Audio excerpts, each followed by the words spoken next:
How to super swipe on someone on Bumble. I'm gonna guide you through the process on how to do it. Let's get started. First of all, on your phone, head over to the Bumble app. Launch the app on your phone. After you are in the app, make sure that you are logged in with your account. Once you are logged in, you will see this kind of app interface. In order to use the super swipe feature on Bumble, first of all, find a profile that you are interested in.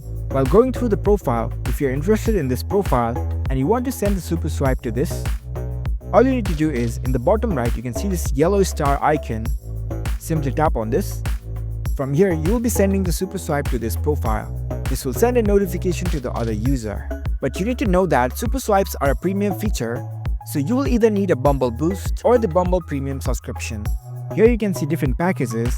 You need to purchase the subscriptions, and only after that you will be able to send the super swipes to this profile. So that's a very easy process to super swipe on a Bumble profile.